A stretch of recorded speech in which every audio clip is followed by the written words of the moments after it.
Salut les gars, Manière Sega 68 pour encore un unboxing. Et oui, on a encore reçu du matos. Du matos de quelqu'un qui a des actions chez Scotch. Il y a plus de scotch que de carton. Et il me semble que là-dedans, il y a une machine qui est à réparer chaudement. Voilà. Voilà, tout doux, Carl, tout doux. Il y a des pièces qui volent. Attention, il y en a de partout. C'est en faisant la vidéo du petit DT12 que Maxime, qui est abonné à la chaîne, a réalisé qu'il avait aussi un petit engin qui est vendu chez Funtech. Par contre, celui-ci, à ma grande surprise, est la taille au-dessus, en fait. Et en plus, c'est un 4 roues motrices. C'est le petit MT4. Lui, il l'a pris d'une autre marque. Non, c'est bien Funtech, pardon. C'est bien une carrosserie Funtech. Alors, on décortiquera le carton plus tard, parce que là, je crains qu'il y ait des pièces de partout dans le tas. On a donc un petit pare-choc à l'avant. La radio. Radio classique, vous l'avez reconnu. Hein, donc, MT4 BJ4 de chez Funtech. Et il y a des options sur cette machine qui sont donc 4 amortisseurs alu, les cardans en acier. Il a monté les cardans en acier. Les amortisseurs, donc classique Funtech, pas à bain d'huile, mais les options sont à bain d'huile. Il m'a enlevé la machine puisque il a un trou dans l'avant de la machine.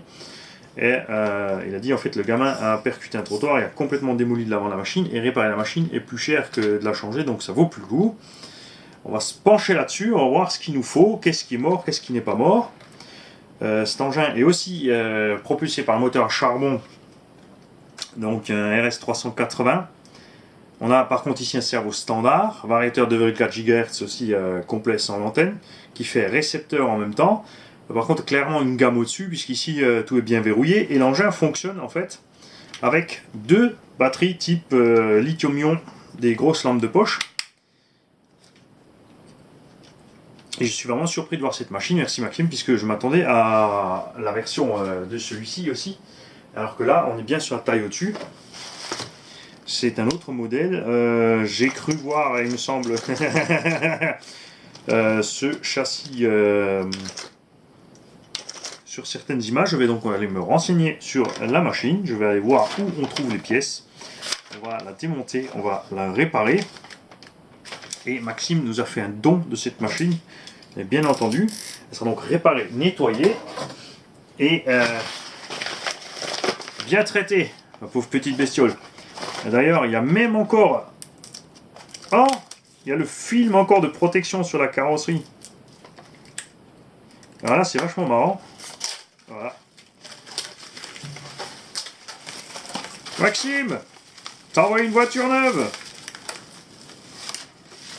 Maxime ne savait pas, puisqu'il a rajouté 2-3 autocollants, et les autocollants en fait ont été collés sur le film, ou alors je sais pas si tu l'as vu comme ça, Maxime, mais donc il y a sur les carrosseries un film de protection. On va le remettre, regarde. Hop,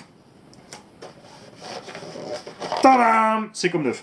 Alors je vais bien sûr essayer de récupérer les autres. Et à tout de suite, plus tard, parce que j'ai un tas de choses à faire aujourd'hui, pour le tuto de la réparation de cette petite bestiole et les caractéristiques techniques. Donc, encore une fois, merci Maxime, c'est vraiment une grande surprise. Je ne m'attendais pas à ce que ce soit la version 4 roues motrices. Et pour celle-ci, il est effectivement possible qu'on puisse disposer donc des diffs aluminium. Mais on verra ça. Effectivement, à l'avant, il y a un petit souci de diff. Oh, on voit dedans. On voit dedans, donc. Et alors la couronne, déjà, oui, celle-là, elle est en ferraille. Parce que petit, on voit. Avec la lumière, on verra mieux que moi. Alors, je confirme, la couronne est en ferraille. Alors vivement le démontage de cette petite machine. C'est super sympa. Ah, vous voyez, j'ai trouvé la pièce. Il y a donc le support de chargeur et quelques tentatives de réparation ont été faites sur la machine. Nous avons quelques petits pignons de boîte, des pièces de direction, un bâtimoteur, intéressant. Ça va être fun à rouler. Salut les gars.